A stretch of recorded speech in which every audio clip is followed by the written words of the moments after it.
Hola a todos y sean bienvenidos a un nuevo video. La vez pasada les dejé una cajita de encuesta en redes sobre los temas de los que quieren que hable en este canal y este fue el ganador. Por eso en este video quiero que hagamos un viaje juntos a través de esas fotografías que cambiaron el mundo. Quizá tú y yo hemos visto, pero a veces no conocemos su real trasfondo histórico. Pero antes de empezar, y si les está gustando este contenido, no olviden suscribirse, activar la campanita de notificaciones para no perderse ningún video. Sin más preámbulos, comencemos.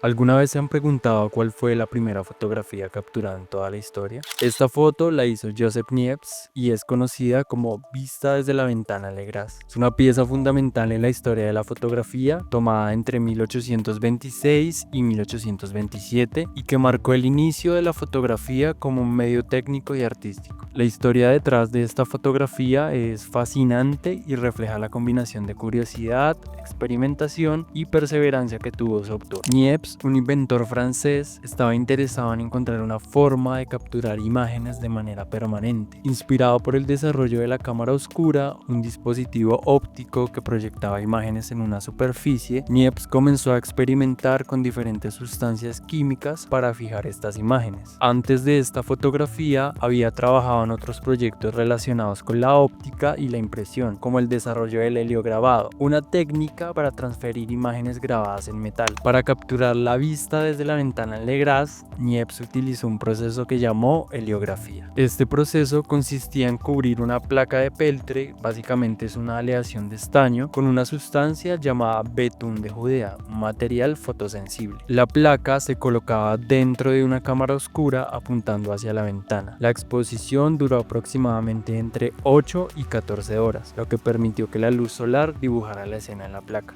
El betún de Judea se endurecía en las áreas expuestas a la luz, mientras que las partes no expuestas podían ser disueltas con una solución de aceite compuesta de lavanda y trementina. El resultado fue una imagen en negativo de bajo contraste, pero que logró capturar detalles de los edificios, el paisaje y los tejados visibles desde la ventana. Aunque es rudimentaria comparada con las fotografías modernas, abrió el camino para el desarrollo de técnicas fotográficas más avanzadas. La placa original fue redescubierta en 1952 y actualmente se encuentra en la colección de la Universidad de Texas en Austin. La imagen sigue siendo estudiada y admirada como un hito en la historia de la tecnología y el arte. Lastimosamente, Niepce no vivió para ver el impacto total de su invento, pero su colaboración posterior con Louis Daguerre sentó las bases para el desarrollo del daguerrotipo, el primer proceso fotográfico comercialmente viable, ya que redujo el tiempo de exposición a menos de un minuto. Su legado es un recordatorio de cómo la innovación y la curiosidad pueden cambiar el mundo.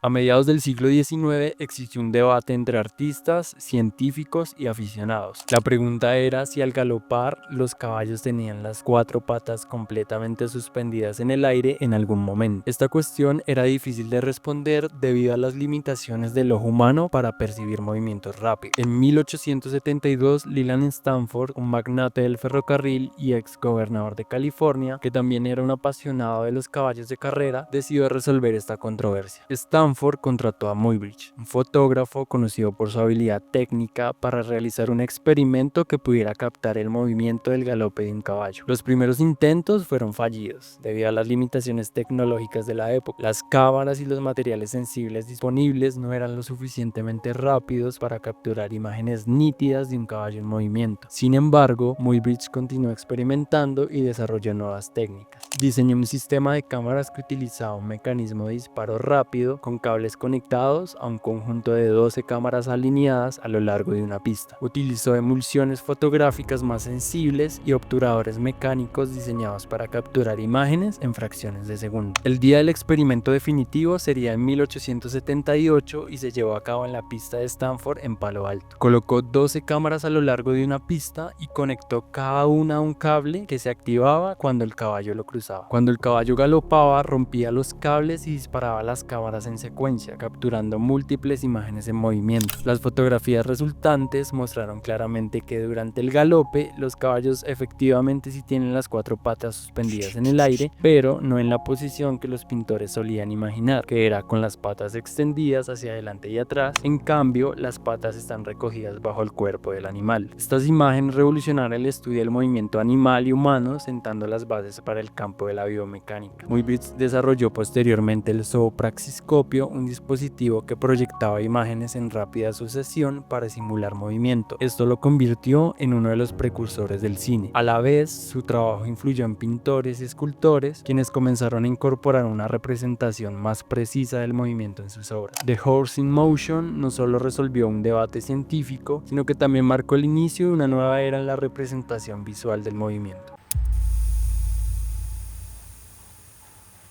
Durante la década de 1930, Estados Unidos enfrentó la Gran Depresión, una crisis económica que dejó a millones sin empleo ni recursos. Además, en las zonas agrícolas, el fenómeno del Dust Bowl, una serie de tormentas de polvo, destruyó cultivos y forzó a muchas familias a abandonar sus hogares en busca de trabajo. La Administración de Seguridad Agraria, por sus siglas en inglés FSA, contrató a varios fotógrafos, incluido Dorothea Lange. Esto con el fin de documentar las condiciones de vida de los trabajadores agrícolas inmigrantes. Estas imágenes tenían como objetivo sensibilizar al público y justificar las políticas de ayuda del gobierno. En marzo de 1936, Lange estaba regresando a su casa en California tras una misión fotográfica para la FSA. En el camino notó un campamento de trabajadores migrantes y decidió detenerse. Allí conoció a Florence Owens Thompson, una madre de 32 años que vivía en condiciones precarias junto a sus 7 hijos. La familia se encontraba atrapada en el campamento porque su automóvil se había averiado y subsistían con lo poco que podían obtener recolectando vegetales congelados y cazando aves pequeñas. Lange tomó una serie de 6 fotografías de Florence y sus hijos. En la más famosa, ella aparece sentada con una expresión de preocupación mirando hacia el horizonte, mientras 2 de sus hijos se apoyan en sus hombros y otro en su regazo. Su rostro refleja la angustia de una madre que lucha por alimentar a sus hijos en medio de la desesperación. Los niños, con sus rostros vueltos hacia atrás, simbolizan la vulnerabilidad y la dependencia de una generación frente a la incertidumbre. La fotografía sería publicada en periódicos y revistas, generando una respuesta pública abrumadora. Gracias a la atención que recibió, el gobierno federal envió rápidamente alimentos y suministros al campamento. Aunque la ayuda llegó demasiado tarde para Florence y su familia, el impacto de la imagen ayudó a sensibilizar a la sociedad sobre la difícil situación de los trabajadores migrantes. Décadas después, Florence Owens Thompson fue identificada como la mujer de la fotografía. Florence, una mujer de ascendencia cherokee, había nacido en Oklahoma y se había convertido en una trabajadora migrante tras la muerte de su esposo. Aunque la imagen de Lange la convirtió en un símbolo de la pobreza de la Gran Depresión, Florence más tarde expresó cierto descontento por cómo se utilizó su imagen sin su consentimiento y sin que ella recibiera ayuda económica a cambio. La imagen se convirtió en un símbolo de la lucha por la supervivencia durante tiempos difíciles y sigue siendo una de las fotografías más reconocidas del siglo XX. A su vez, Dorothea Lange se consolidó como una de las fotógrafas más importantes de su tiempo.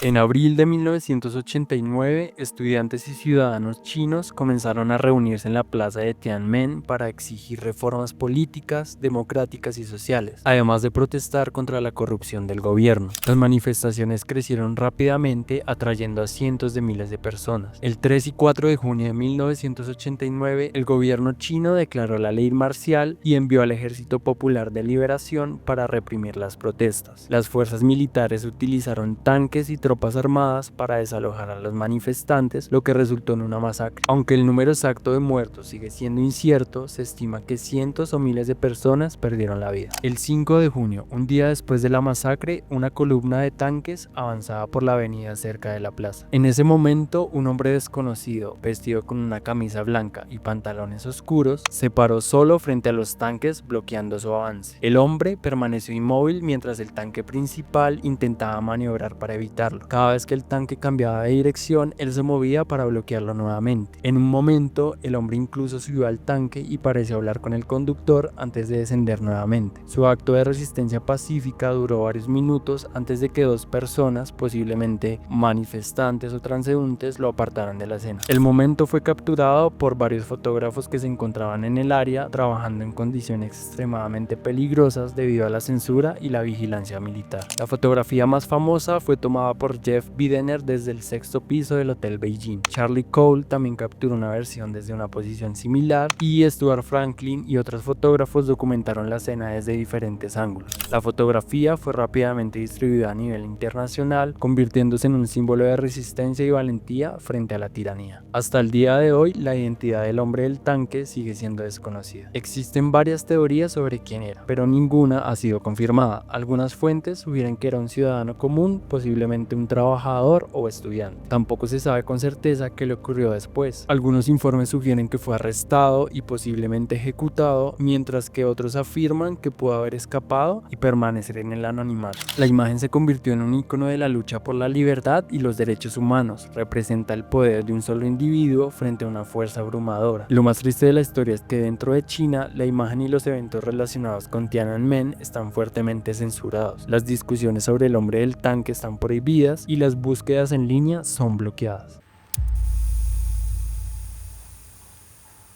En la década de 1960, Vietnam del Sur estaba gobernado por un líder católico respaldado por Estados Unidos. Bajo su régimen, la mayoría budista, aproximadamente el 70% de la población, enfrentaba discriminación religiosa. El gobierno impulsó leyes que favorecían al catolicismo y restringía las prácticas budistas. Se prohibió la exhibición de banderas budistas en festividades religiosas, mientras que las banderas católicas se permitían en celebraciones cristianas. En mayo de 1963, las fuerzas gubernamentales abrieron fuego contra manifestantes budistas. Este incidente, conocido como la masacre de Hue, intensificó la oposición al régimen. Los monjes y la comunidad budista comenzaron a organizar protestas pacíficas exigiendo igualdad de derechos religiosos y el fin de la persecución. Y es aquí cuando entra Quang Duc. Él era un monje budista respetado de 66 años que decidió inmolarse como acto de protesta para llamar la atención del mundo hacia la opresión que sufrían los budistas en Vietnam. El 11 de junio del mismo año llegó en un automóvil con otros monjes a una intersección de Saigón. Vestía su túnica tradicional naranja, se sentó en posición de loto en medio de la calle mientras otros monjes y manifestantes formaban un círculo a su alrededor, recitando oraciones. Un monje vertió gasolina sobre él. Quang Duc encendió un fósforo y se prendió fuego, permaneciendo inmóvil y sereno, mientras las llamas lo envolvían. Durante el acto, sus últimas palabras registradas fueron: antes de cerrar los ojos para ir al encuentro de los budas, ruego respetuosamente al presidente que tenga compasión por la gente de la nación y que implemente la igualdad religiosa para mantener la fuerza del país eternamente. Malcolm Brown se encontraba en Saigón cubriendo las tensiones políticas. Recibió un aviso sobre una protesta budista importante y decidió asistir. Su decisión de documentar el evento resultó en una de las fotografías más icónicas del siglo XX. La fotografía muestra a Quang Duc envuelto en llamas, sentado en posición de loto mientras el fuego consume su cuerpo. Su calma y determinación contrastan con el horror de las llamas. La imagen fue publicada en periódicos de todo el mundo y rápidamente se convirtió en un símbolo de resistencia pacífica y sacrificio. La fotografía provocó indignación global y aumentó la presión internacional sobre el régimen. El presidente de Estados Unidos, John F. Kennedy, expresó su conmoción diciendo: ninguna imagen en la historia ha generado tanto impacto emocional en el mundo como la de un hombre quemándose hasta la muerte. Las protestas continuaron y la presión sobre el régimen se intensificó. En noviembre de 1963, Diem fue derrocado y asesinado en un golpe de estado liderado por militares. Su sacrificio se convirtió en un símbolo de la lucha por la libertad religiosa y la resistencia pacífica. Su corazón, que se encontró intacto tras la cremación, es considerado un objeto sagrado y está conservado en una pagoda de Vietnam. La fotografía de Brown sigue siendo un poderoso recordatorio del sacrificio personal en nombre de la justicia y la igualdad. Ha sido utilizada en libros, documentales y obras de arte para ilustrar la lucha contra la opresión.